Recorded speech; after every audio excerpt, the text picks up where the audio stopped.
দেশ গঠনের দিকে কাজ করছি। আপনাদের এলাকার সন্তান সার্জিস আলম সেই জুলাই গণ অভ্যুত্থান থেকে জাতীয় নাগরিক পার্টি পর্যন্ত আমরা একসাথে কাঁধে কাঁধ মিলিয়ে দেশের জন্য, মানুষের জন্য, আপনাদের জন্য কাজ করছি। এখন দরকার আপনাদের সহযোগিতা, আপনাদের দোয়া, আপনাদের সমর্থন। আপনাদের যে সমস্যা, আপনাদের যে সমস্যাগুলো রয়েছে, আপনাদের যে আশা আকাঙ্ক্ষাগুলো রয়েছে, আমরা তার ভিত্তিতে কাজ করতে চাই।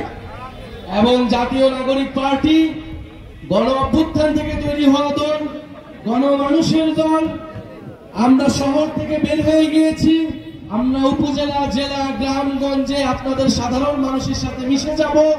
আপনাদের মনের কথা, আপনাদের দুঃখ দুর্দশার কথাই নিয়ে আমরা আমাদের ইশতেহার তৈরি করব এবং আগামীর বাংলাদেশ সেইভাবে আমরা পুনর্গঠন করব। ইনশাআল্লাহ আপনারা থাকবেন, নাগরিক পার্টির সাথে থাকবেন, সার্জিস আলমের সাথে থাকবেন। এই পঞ্চগড়ে কোন নেতা আছে? বাংলাদেশে কোন নেতা আছে? গণ অভ্যুত্থানে কোন নেতা আছে? সেই নেতা সবাই বলো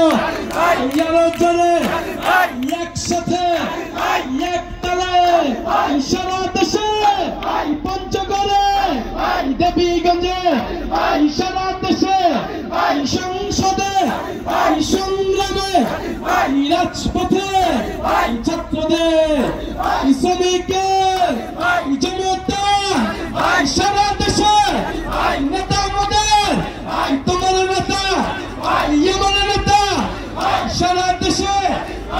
প্রিয় বন্ধুগণ, পঞ্চগড়ের সন্তান সার্জিস আলম এই পঞ্চগড়ে থেকে তিনি ঢাকা বিশ্ববিদ্যালয়ে পড়াশোনা করেছেন এবং গণ অভ্যুত্থানে অংশগ্রহণ করেছেন। বৈষম্যবিরোধী ছাত্র আন্দোলনের ছিলেন অন্যতম সমন্বয়ক।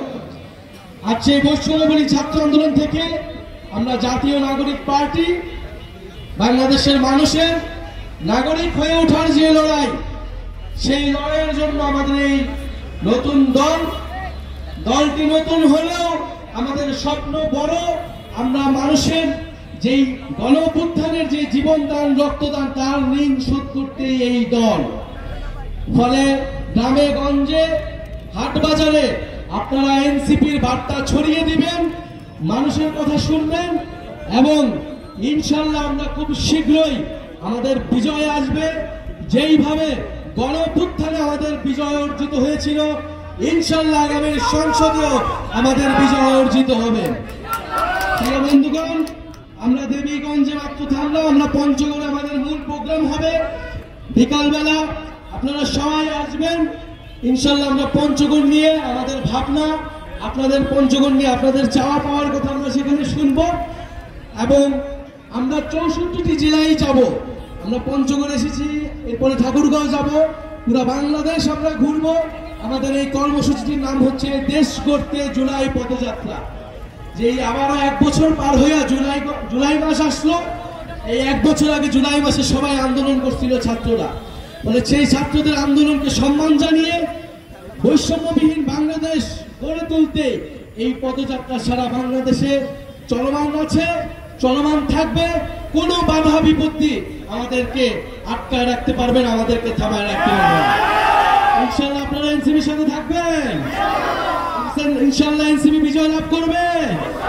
দেবীগঞ্জে কোনো পার্টি আছে? পঞ্চগড়ে কোনো পার্টি